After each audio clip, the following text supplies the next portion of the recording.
Bon, c'est le matin, là je sors de mon Airbnb, là je loge juste au-dessus là. On va aller prendre un petit café là, du bon matin.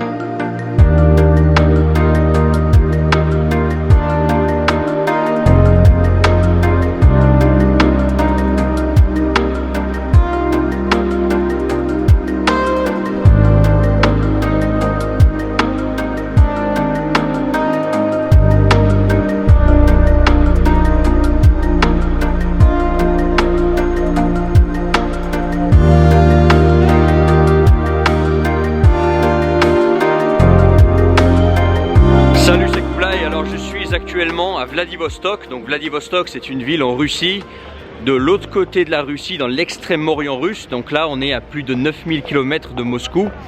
Et aujourd'hui je voulais déjà commencer par te donner mes premières impressions sur Vladivostok. Alors quand je dis premières impressions, je triche un petit peu parce que j'étais venu ici en 2012 et en 2014.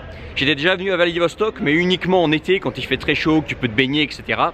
Derrière moi, tu as la mer, je sais pas si tu le vois, mais tu vas le voir un peu plus haut là quand on sera sur la hauteur. Et je voulais venir aussi, en fait je suis venu faire quoi ici? Je suis venu voir Vladivostok en hiver. Bon, on est au début du printemps, mais il fait encore un peu froid. Pour confirmer mes impressions sur cette ville là, parce que tu le sais peut-être si tu me suis depuis un moment, moi je m'installe en Russie. Mon but c'est de m'installer ici à plein temps, mais je suis pas encore décidé sur la ville. Donc là le mois dernier j'étais en Crimée, bon là j'étais basé à Moscou, maintenant je suis à Vladivostok. Et Vladivostok c'est une ville qu'on envisage comme étant notre future base, notre future ville pour s'installer et puis rester ici voilà des années, s'installer et puis moi que je puisse immigrer en Russie, parce que moi mon but c'est immigrer ici. Et effectivement les premières impressions de Vladivostok, enfin le fait de revoir à Vladivostok, ça confirme un petit peu ce que je pensais. C'est vraiment pour moi la meilleure des villes russes. D'ailleurs mon beau-frère a vécu ici pendant 4 ans, mais non il est à Saint-Pétersbourg. Et il me dit ouais je déprime à Saint-Pétersbourg. Si tu peux venir vivre à Vladivostok, viens ici parce que c'est vraiment, c'est vraiment super. Il y a tout, il y a la mer, il fait beau en général. L'été tu peux te baigner etc. Tu es aux portes de l'Asie, là on n'est pas loin de la Corée du Nord.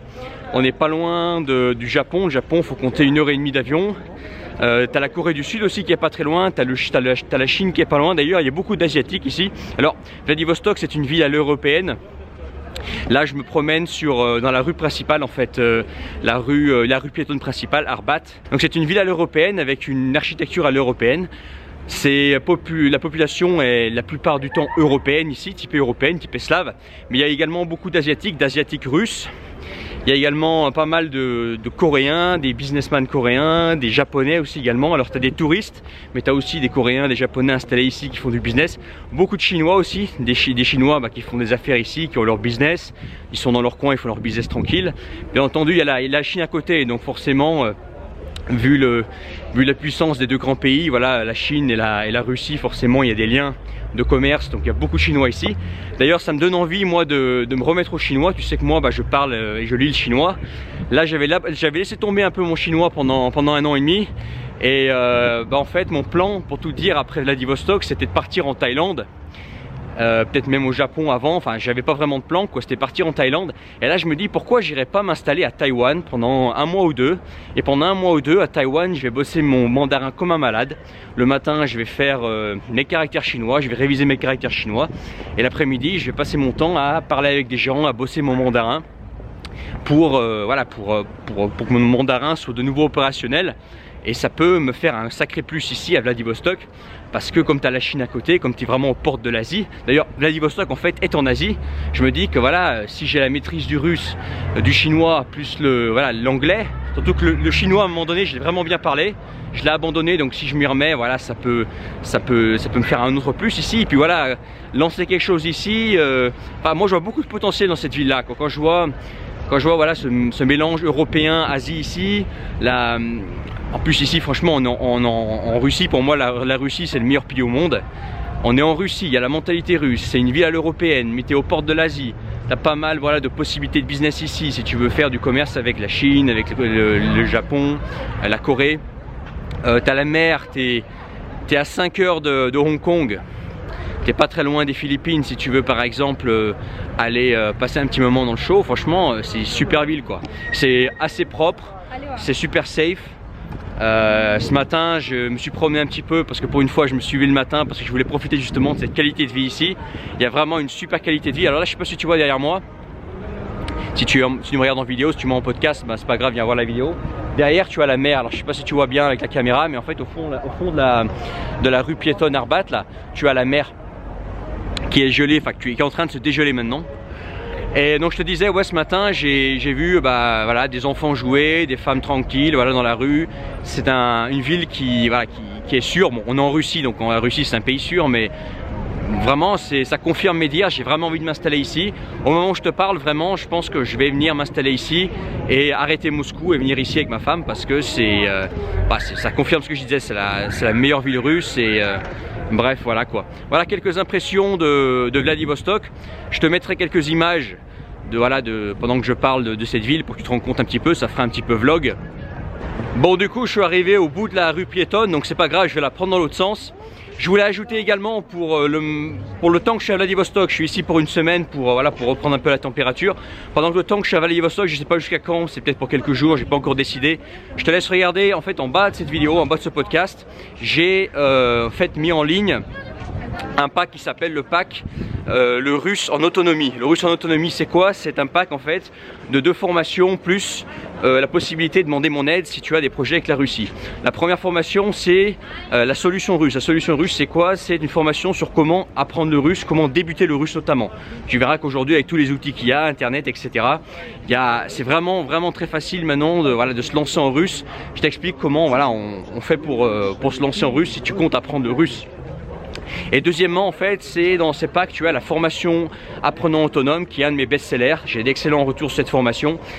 Apprenant Autonome, en fait, c'est 25 ans de vie multilingue. Moi, tu sais, je suis multilingue depuis très longtemps. J'ai toujours fait, utiliser les langues pour la vie, pour travailler, etc. Ça a toujours été mon point fort. Et si tu veux, je sais apprendre très efficacement et rapidement des langues en toute autonomie, par moi-même. J'ai pas besoin de prof, pas besoin de coach, etc. Et moi, en fait, je te transmets ça, je te transmets toute cette connaissance pour que tu puisses toi-même apprendre le russe en autonomie. Alors, apprenant autonome, ça va aussi bien pour le russe que pour une autre langue. Si derrière tu vas apprendre par exemple le portugais, si derrière tu vas apprendre l'allemand parce qu'un jour tu as besoin d'une autre langue, avec apprenant autonome, en fait, je te transmets tous les principes, tous les piliers qu'il faut pour apprendre n'importe quelle langue en autonomie.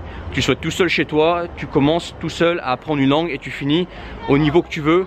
Ça dépend juste de ta motivation, ça dépend de jusqu'à où tu veux aller. Toute cette connaissance-là pour que tu puisses apprendre le russe efficacement, c'est dans ce pack, le pack le russe en autonomie. Je te laisse regarder ça en bas de ce podcast, en bas de cette vidéo.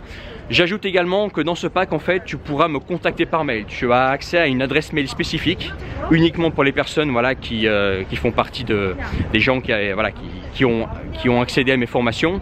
Tu as mon adresse mail, tu peux me demander en fait des conseils, par exemple, relatifs à ton projet en Russie. Par exemple, si tu veux pas uniquement apprendre le russe, tu vas apprendre le russe, mais tu veux vivre ici, tu veux immigrer ici, t'expatrier, immigrer, t'installer, appelle ça comme tu veux en Russie. Voilà, je peux t'expliquer comment ça marche. Si tu veux travailler ici, trouver du travail, etc., je peux t'expliquer comment ça marche. Moi ici en Russie, j'ai des relations. Si tu as besoin de détails sur des trucs, etc., je peux t'ouvrir les choses parce que voilà, ici, moi je suis comme installé, voilà, tout simplement. J'ai mes relations, je sais comment ça fonctionne, je maîtrise la langue, etc. Ça fait des années que j'ai vécu ici. Donc voilà, c'est en fait du 3 en 1 ce pack. Je te laisse regarder ce pack qui va pas durer, c'est un truc limité. Pour le temps que je suis à Vladivostok, je ne sais pas combien de temps je vais faire ça, combien de jours encore. Je ne l'ai pas encore mis en ligne au moment où je fais cette vidéo, donc je te laisse regarder. C'est limité, je suis pas sûr de refaire ça après parce que vu le pack, voilà, c'est pas un truc que je peux faire tous les jours. Je te laisse regarder et puis moi je te dis à très bientôt pour une autre vidéo, un autre podcast. Ce sera dans la ville de Vladivostok dans les jours à venir. À bientôt, ciao.